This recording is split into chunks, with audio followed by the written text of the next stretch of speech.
ଯାହା ବି କୁହ ମା କ୍ୟାଣ୍ଟିନ୍ର ଖାଇବାକୁ 5 ଷ୍ଟାର୍ ହୋଟେଲଠୁ ବି କମ୍ ନୁହେଁ ମା। କ'ଣ ପୁରୀ ତିଆରି କରୁଛନ୍ତି ମା ଭାଇନା, ୱାହ ପୁରା ହୋଟେଲ ଭଳିଆ। ଏମିତି ହିଁ ମୁକେଶ ଭାଇନାଙ୍କ ଖାଇବା ଟେଷ୍ଟି ନୁହଁ, ଏଥିରେ ତାଙ୍କର ରକ୍ତ ଝାଳର ପରିଶ୍ରମ ଅଛି ମ। ଭାଇ ରକ୍ତ ଝାଳ ନୁହଁ, ଖାଲି ଝାଳର ପରିଶ୍ରମ। ଓ ସେଥିପାଇଁ ଭାବୁଛି ଖାଇବା ଏତେ ଲୁଣିଆ ଲାଗୁଛି କ'ଣ ପାଇଁ। ଛି ୟାର ପ୍ରୀତମ, ତମ ଦି ଜଣ ପାଖରେ ଟିକେ ଭଲ କଥାବାର୍ତ୍ତା ନାହିଁ। ମାମା ଆମକୁ କହିଛନ୍ତି ଯଦି କାହାକୁ ଖରାପ କଥା କହିପାରୁନ ତାହେଲେ ତାକୁ ଭଲ କଥା ବି କୁହନି। ତମମାନେ କେତେ ଲକି, ତମକୁ କେତେ କ'ଣ ଶିଖିବାକୁ ଜିନିଷ ମିଳୁଛି। ଏମିତି କଥାବାର୍ତ୍ତା କରୁଛି ଯେମିତି ତୋର ମା ନାହାନ୍ତି। ପ୍ରୀତମ କ'ଣ ହେଲା? କାଳେ ମୋ ପାଖରେ ମାମା ଥାନ୍ତେ। ମୁଁ ବି ବେଳେବେଳେ ଭାବେ ମୁଁ ବି ସମସ୍ତଙ୍କ ଭଳିଆ ଶିଖିବାକୁ ଚାହୁଁଛି, ଅନ୍ୟମାନଙ୍କ ଭଳିଆ ମୋତେ ବି ଭଲ ପାଇବା ମିଳୁ, ହେଲେ ମୋ ଭାଗ୍ୟରେ ହିଁ ସେ ଲେଖା ହେଇଛି। ଆରେ ସରି ୟାର, ଆମେ ଜାଣି ଶୁଣିକି ଏ କଥା କହିନଥିଲୁ। ଆରେ ଆରେ ଇଟ୍ସ ଓକେ। ଆରେ ଯଦି ତମକୁ କିଛି ଜିନିଷର ଦରକାର ପଡ଼ିବ କି ସାହାଯ୍ୟ ଦରକାର ମୋତେ ବିନ୍ଦାସ ଫୋନ୍ କରିଦେବ। ହେ ହେ ୱେଟ୍, ଏତେ ବି ପାଖକୁ ଆସିବା ଦରକାର ନାହିଁ। I have A boyfriend, okay. ଭଉଣୀ ଆମକୁ ତମ ପାଖକୁ ଆସିବା କିଛି ବି ଦରକାର ନାହିଁ, କାରଣ ଆମ ପାଖରେ ବି ମା ଅଛି। କିନ୍ତୁ ଭାଇ ଖାଇବା ପୂର୍ବରୁ ତ ପତି ସାର୍ ଗ୍ଲାସ୍ ଥିଲା, କିନ୍ତୁ ଆମେ ତ ଖାଇ ବି ସାରିଲେଣି। ଏବେ ଯଦି ପତି ସାର୍ ଆସିକି ଆମକୁ ଯଦି ବାଡ଼େଇବେ, ଆରେ ତୁ ଟେନସନ୍ କାହିଁ ନେଉଛୁ, ପତି ସାର୍ ଆସିବେନି। ଏତେ ସିଓର ହେଇ କେମିତି କହୁଛୁ ତୁ? ଆରେ କିଏ ବାହାରେ ଅଛ? ଆରେ କବାଟା ବାହାରୁ କିଏ ଲକ୍ କରିଛି? ଆରେ ଇଏ ସାୱାର କିଏ ଅନ୍ କରିଦେଲା ପୁଣି? ଏଇ ପକ୍କା ଏଇ ଦି ଜଣଙ୍କ କାମ ହେଇଥିବ, ସୁରେଶ ଆଉ ପ୍ରୀତମର। କ'ଣ ୟାର ସୁରେଶ, ସବୁ ଝିଅମାନେ ମୋରି କଥା ହିଁ ଭାବୁଛନ୍ତି। ପ୍ରୀତମ ତୁ କଥା ବୁଲାନି, କହ ପତି ସାର୍ କ'ଣ ପାଇଁ ଆସିବେନି? ଆରେ ତତେ କହିଲି ସାର୍ ଆସିବେନି ମାନେ ଆସିବେନି, ତୁ ଏତେ ଟେନସନ୍ କାହିଁ ନେଉଛୁ? ତୁ ଖାଇବାରେ ଫୋକସ୍ କର। କିନ୍ତୁ ଭାଇ ଯାହା ବି କୁହ, ମା ବାପା ସିଏ ଯିଏ ଆମକୁ ସତରେ ଭଲ ପାଆନ୍ତି, ନହେଲେ ଆଉ କେହି ବି ଭଲ ପାଆନ୍ତିନି ଆମକୁ ରେ, କେହି ବି ନୁହଁ। ତୋର ବ୍ରେକଅପ୍ କେବେ ହେଲା? କ'ଣ ମୋ ବ୍ରେକଅପ୍? କାଲି ସନ୍ଧ୍ୟାବେଳେ ହେଲା। ମୁଁ ଜାଣିଥିଲି ତୁ ସେ ଝିଅ ପାଇଁ ଠିକ୍ ନୁହଁ, ମାନେ ସେ ଝିଅ ତୋ ପାଇଁ ଠିକ୍ ନୁହଁ। ଆରେ ଭାଇ ସେ ଝିଅର କ'ଣ ଠିକ୍ ଠାକ୍ ନାହିଁ? ଆଉ କ'ଣ କହିବି ୟାର, ସେ ଝିଅର 15ଟା ବୟଫ୍ରେଣ୍ଡ, 16ଟା ଏକ୍ସ ଆଉ 8ଟା ବେଷ୍ଟି। ହେଇ ଶଳା, ଏ ଝିଅର ହାର୍ଟ ନା ବଏଜ୍ ହଷ୍ଟେଲରେ। ଏତେ ହସନି, ତମର ଯୋଗୁଁ ଏତକ ହେଇଛି। ଏବେ ଦେଖ ସୌମ୍ୟ, ତୋର ଭିତରେ କିଛି କମ୍ ଥିବ, ନହେଲେ ତତେ ଛାଡ଼ିକି କାହିଁ ସିଏ ଯାଇଥାନ୍ତା। ଆମକୁ ଦୋଷ ଦେନି, ତମ ଦି ଜଣଙ୍କ ଟିପ୍ସ ଉପରୁ ସବୁ ଠିକ୍ ଥିଲା। ଏବେ ମୋ ପଇସା ଦରକାର ମୋତେ। କ'ଣ ସୁରେଶ, ୟାକୁ ରୁଲ୍ ଜଣା ନାହିଁ? ଗୋଟେ ଥର ଯଦି ମୋ ପାଖକୁ ପଇସା ଆସିଲା, ସେ ପଇସା ରିଫଣ୍ଡ ହୁଏନି ହେଲା। କିନ୍ତୁ ହେଇଥିଲା କ'ଣ?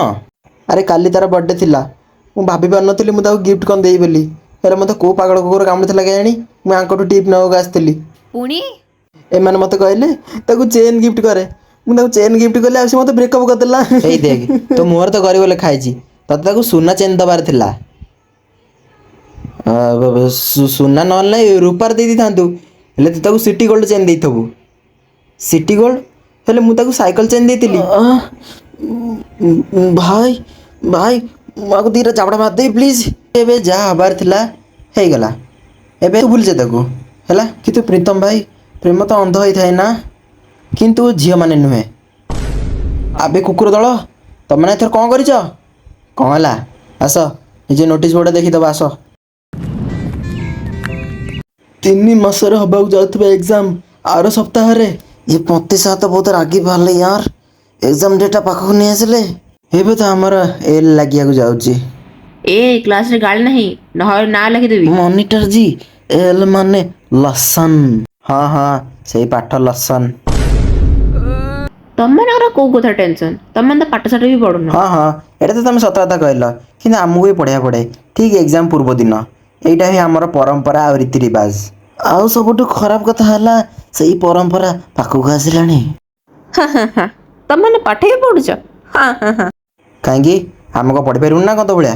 ଆରେ ନାଇଁ ନାଇଁ, ମୁଁ କେବେ ଦେଖିନି ତମକୁ ପଢୁଥିବା ବେଳେ ତ।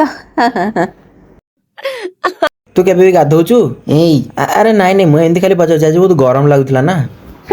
ତମ ସହିତ ତ କଥା ହେବା ହିଁ ବେକାର। ଆରେ ପ୍ରୀତମ ଭାଇ, ଲାଇଫଟା କେତେ ବୋରିଂ ନା? ଆରେ ଲାଇଫ୍ ବୋରିଂ ନୁହଁ, ଆମେ ହିଁ ଗରିବ। ଭାଇ ସତ କଥା କହିଲ। ଆମେ ଗରିବ ମାନେ ପଇସା ଦେବା ଟାଇମରେ ତମ ଗରିବପଣ ଦେଖାଉନି, ଜଲ୍ଦି ତୁ ପଇସା ବାହାର କର। ଆରେ ପଇସା ଦେବା କଥା ଚିନ୍ତା କରନି, ଭାଇ ଗୋଟେ ମସ୍ତ ପ୍ଲାନ୍ ଅଛି, ସେ ଖାଇବା ପୂର୍ବରୁ ହିଁ କହିଥିଲା। ସୁରେଶ ଅଙ୍କଲକୁ ଡାକ, ପଚାରିବି କିଛି।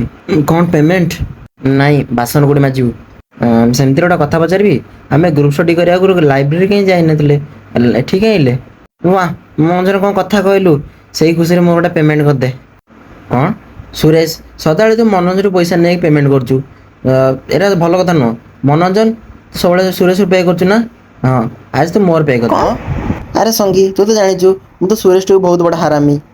ସେମିତିରେ ବି ଆମେ ମନୋରଞ୍ଜନଠୁ ଏଇଥିପାଇଁ ପେମେଣ୍ଟ ନେଉଛୁ ସେ ନିଜକୁ ଗରିବ ନ ଭାବୁ ବୋଲି ହେଲା। ୱାଓ, ଲାଗୁଛି ଗୋଟେ ଇଣ୍ଟରେଷ୍ଟିଂ ଟପିକ୍ ଉପରେ କଥା ଚାଲିଛି। ନାଇଁ ସୁରେଶ କାଲି ତାର ବେକାରିଆ କଥାବାର୍ତ୍ତା କରୁଥିଲା। ମୁଁ ତ ତୋ ବିଷୟରେ ସେମିତି କିଛି କହିନି। ତମାନେ ହସିକି ଏମିତି କଥାଗୁରା ଉଡ଼େଇ ପାରିବନି। ତମାନଙ୍କ ଯୋଗୁଁ ହିଁ ଏକ୍ଜାମ ଡେଟ୍ଟା ପାଖକୁ ଆସିଛି। ଆଜି ପାଗଟା କେତେ ବଢ଼ିଆ ଦେଇଛି ନା? ତମାନେ ପୁଣି କଥା ବୁଲଉଛ। ଚାଲ କିଛି କଥା ନାହିଁ। ମୋତେ ଜାଣି କେତେ ଖୁସି ଲାଗିଲା କି ତମମାନଙ୍କର ମନ ଅଛି ଆଜି ଆମେ ଗ୍ରୁପ୍ ଷ୍ଟଡି କରିବା ବୋଲି। ଆରେ ବା କ'ଣ ଆଜି ତୁ କଥା କହିଦେଲୁ ରେ। କ'ଣ ହେଲା? ଆଜି ବି ତାଙ୍କ ସ୍ମୃତି ମନରେ ଆସୁଛି। ସେମାନେ କହିକି ଯାଇଥିଲେ କି ଆମକୁ ମନେ ପକେଇବେନି ବୋଲି, କିନ୍ତୁ ଏକୁଟିଆ ଆମକୁ ବି ଆସୁଛି। ପାଣି ପିଇଦେ ଟିକେ। ପ୍ରୀତମ, ମନୋରଞ୍ଜନ କେତେ ବଢ଼ିଆ ଶାଢ଼ୀଟେ ମାରିଥିଲା, ହେଲେ ତମେ ମଝିରୁ ତାର ଫ୍ଲୋଟା ଭାଙ୍ଗିଦେଲ। ପ୍ରେମ ବିଷୟ ତ ତୁ କହନି ଅନୁଷ୍କା। କ'ଣ ତମକୁ ଜଣା ଅଛି ଅନୁଷ୍କାକୁ କେତେ ପୁଅ ପିଲାମାନେ ପ୍ରପୋଜ କରୁଛନ୍ତି? ହେଲେ କ'ଣ ହେଉଛି କେଜାଣି ସେ ସମସ୍ତଙ୍କୁ ରିଜେକ୍ଟ କରିଦେଉଛି। କ'ଣ ଅନୁଷ୍କା ସତରେ? ହେଲେ କାହିଁକି? ଆକ୍ଚୁଆଲି ମୁଁ ଆଉ କାହାକୁ ପସନ୍ଦ କରୁଛି, ଆଉ ମୋ ଫ୍ୟାମିଲି ତ ବହୁତ ଷ୍ଟ୍ରିକ୍ଟ, ତ ମୁଁ ତାଙ୍କ ଭରସା କେମିତି ଭାଙ୍ଗି ପାରିବି? ନାଇସ୍। ସିଙ୍ଗଲନେସ୍ ଲୁଚେଇବାର ବହୁତ ବଢ଼ିଆ ବାହାନା। ଏମିତି ଯଦି ପ୍ରୀତମ ତାହେଲେ ତ ସିଙ୍ଗଲ କ'ଣ ପାଇଁ ଅଛୁ? କାହିଁକି ନା ଅନୁଷ୍କାର ଫ୍ୟାମିଲି ଷ୍ଟ୍ରିଟ୍ ଅଛି। କ'ଣ? ଦେଖ ଅନୁଷ୍କାର ଫ୍ୟାମିଲି ଷ୍ଟ୍ରିଟ୍, ତୋ ଫ୍ୟାମିଲି ବି ଷ୍ଟ୍ରିଟ୍, ଅବଭିୟସଲି ମୋ ଫ୍ୟାମିଲି ଷ୍ଟ୍ରିଟ୍ ହେଇଥିବ ନା। ଆଉ ବି ପ୍ରେମ ଗୋଟେ ମତଲବୀ ଜିନିଷ, ଯିଏ ଯାହାକୁ ଚାହେଁ ତାକୁ ସେ ମିଳେନି। ଏମିତିରେ ପ୍ରୀତମ ତୁ କାହାକୁ ଚାହୁଁଛୁ କି? ତୁ? ତମାନେ ମୋତେ ଏମିତି କାହିଁ ଦେଖୁଛ? ମୁଁ କହିଲି ହଁ ଅନୁଷ୍କା ତୁ? ହଁ ମୁଁ କାହାକୁ ଚାହୁଁଛି, ହେଲେ ତୁ କାହାକୁ ଚାହୁଁଛୁ? ଅଛି ସେ ସୁନ୍ଦରୀ, ପୁରା ଦୁନିଆ ତା ପଛରେ ପାଗଳ। ସିଏ ପଇସା। କ'ଣ ହେଲା ଏତେ ସମୟ ହେଲାଣି ତୁ ପଇସା ବିଷୟରେ କହୁଥିଲୁ? ଆଉ ନୁହଁ ତ କ'ଣ? ପଇସା ପଇସା ପଇସା। ଗୋଟେ କଥା ମନେ ରଖିଥା ପ୍ରୀତମ, ଏ ଦୁନିଆରେ ପଇସା ଛଡ଼ା ବହୁତ କିଛି ଜିନିଷ ଅଛି। ଏବେ ପଇସା ସାଇଡ଼ରେ ରଖ। ଏବେ କହ ତୁ କାହାକୁ ଚାହୁଁଛୁ?